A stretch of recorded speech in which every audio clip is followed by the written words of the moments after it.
Right now, the #1 show on Netflix is grown men beating teenagers. 6 million views in 3 days, 38 countries. The premise is exactly as ugly as it sounds. A squad of adults hunts down the bully, the abuser, the teacher who looked away, and does the thing the law never gets around to.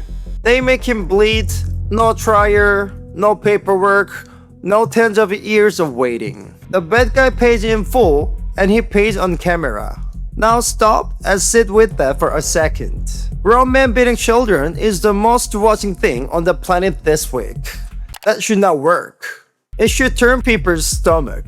Instead, the whole world press play at the same time, and you were one of them. I wanna know why? Because the easy answer is sitting right there in plain sight. And the easy answer is wrong. So I went looking, and the deeper I went, the worse it got. Watch yourself the next time the show plays. The bully goes down, and something in your chest lets go. That release is the easy answer. Revenge. You have a bully too.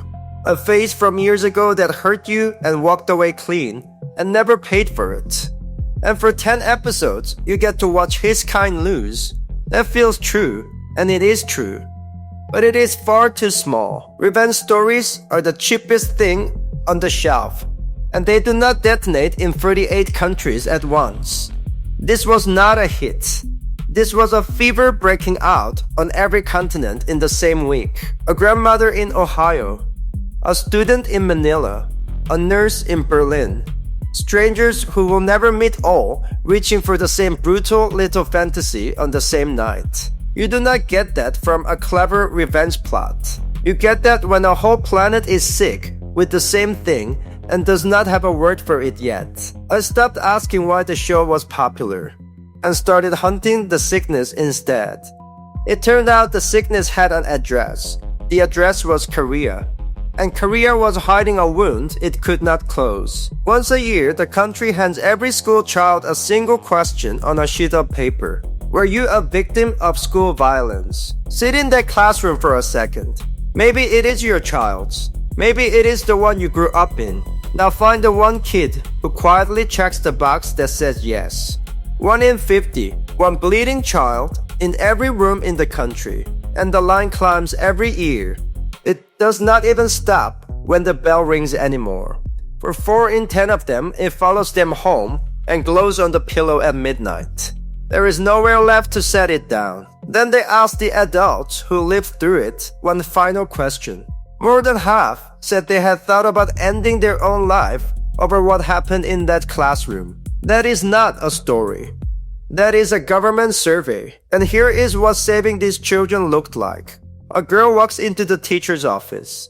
There are sewing pins hidden in her shoes. Her head has been shoved into a toilet. She shows the teacher. She asks for help, and the teacher tells her to try being a little friendlier to the kids who did it. That was it. That was the rescue. She begged the system to save her, and the system told her to smile and walk back in. A whole country full of that rage. Decades of it, with absolutely nowhere to go. And then one show handed it a door. The show was called The Glory. A woman tortured by her classmates spends 20 years building one flawless revenge. You have seen it, or it is sitting in your list right now. 622 million hours of the planet watching one woman get even. And then it did the thing a show is never supposed to do. It climbed out of the television. A man in his 40s is lying awake at 2 in the morning. He picks up his phone. He types a name. A boy who tortured him in middle school 30 years ago. He presses post. No lawyer, no court, no evidence but a scar he has carried since he was 12. And by sunrise, that name belongs to a person who no longer has a career. It happened to singers sitting at #1, to actors everyone knew, to athletes already packing for the Olympics. One post in the dark, a whole life face down by breakfast. The country stopped waiting for justice and started hunting it in the open, with screenshots, and the people in charge watched it happen and understood they had lost control of it. They decided to try something no government had ever really dared. They were going to take the fantasy and turn it into law. It started with one boy, the son of one of the most powerful men in the entire government. He bullied a classmate so badly, the other kid had to leave his own school, and the punishment came down hard. Near the worst the system can hand out. And then you watch it happen anyway. The boy sits his national exam, scores almost perfect, and walks into the best university in the country like the file never existed. The full price for breaking another child was 2 points off one test. In a country where that exam decides your entire life, that is a parking ticket. And this time the country did not let it slide. The law changed for everyone. A bullying record now trails you for years. Every university has to look it in the face before they open the door. And it grew real teeth. In 1 year, 6 of the top national universities threw out 35 students who were already in, not for cheating, for what they had done to other children. A few of the schools that trained teachers went the whole way. 1 mark on your record, and you will never stand in front of a classroom in your life. And for one moment it worked. The bully lost, in real life, not behind a screen. The fantasy had a pulse and a heartbeat. I almost let myself believe it. And then I found out what they had really built. A survival game. The moment a school record could erase a child's whole future, the parents stopped seeing children at all. They saw risk. And you do not forgive risk. You hire a lawyer against it. A fight between 2 kids does not end in the principal's office in Korea anymore. It ends in a law firm. The playground became a courtroom with smaller chairs, and every lawyer walked in with the same opening move. The second your kid is accused, you accuse the other kid right back. A legal war that starts before the teacher even hears a fight happened. And the first thing to die was the word sorry. A spoken apology can be twisted in a hearing. An apology in writing becomes a confession with your name on it. Watch what the children learn to do. They stop saying sorry. They start saving. The cruel text. The screenshot of the worst moment. Evidence stockpiled on each other like ammunition for a war they all know is coming. There used to be a moment in there. A kid says sorry and means it. The other kid lets it go. And 2 children walk home a little lighter. That moment is against the rules now. The rich family with the expensive lawyer walks away clean. The poor kid with 1 angry text is marked for the rest of his life. The hero they spent years building went up for sale the day they finished him. And there he was, the thing I had been circling the whole time without ever seeing it. The clean hero, the one who walks in, makes the right person pay, and walks back out. He cannot live out here. Every single time a real country reaches for him, he rots in their hands into lawyers and loopholes and the wrong child crying. A hero that clean has only ever survived in one place. Behind glass, which is exactly where 6 million people went looking for him last week. Because behind glass, somebody finally deletes the part that ruins it. The cost. Run the real version 1 more time in your head. You take it to the law. You do everything right. 2 years pass, then a third. A lawyer you cannot really afford keeps explaining why it is more complicated than you thought. And the person who hurt you turns out to have a story too. A bad father, a hard year, a reason for all of it. The judge nods along, and on some great Tuesday, it ends in a deal that satisfies no one. He says words he does not mean. He keeps his job. He drives home to dinner.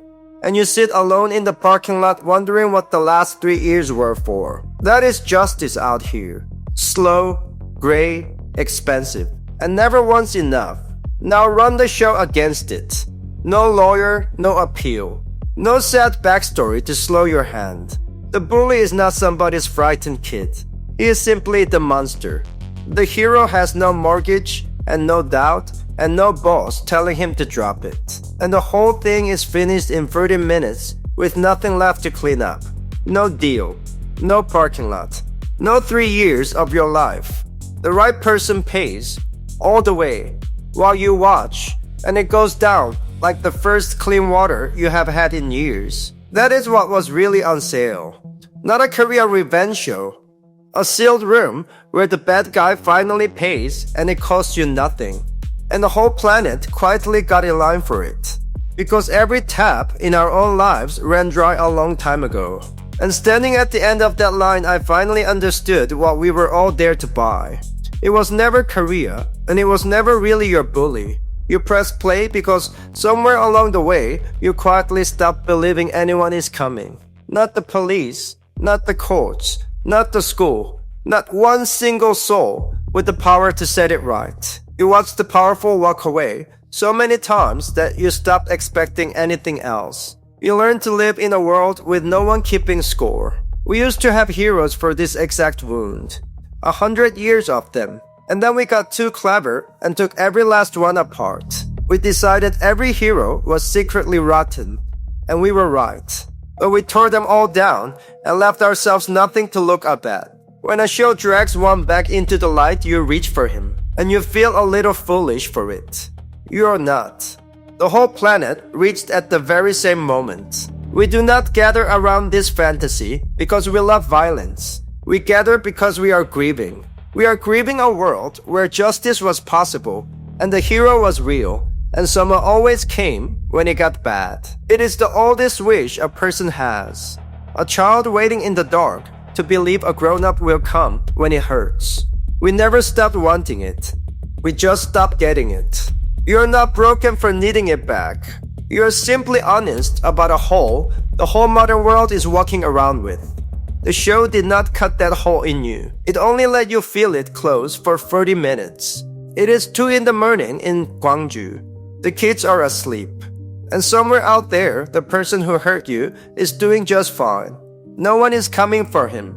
There never was. The only hero who ever made his kind pay lived behind glass. And you already turned it off. There is one question left to carry out of here. What does it say about the world we built? That the last place a hero is still allowed to exist? It's a show. Stay real, because that's what I crave. This is Sibong Records. I'll see you in the next one.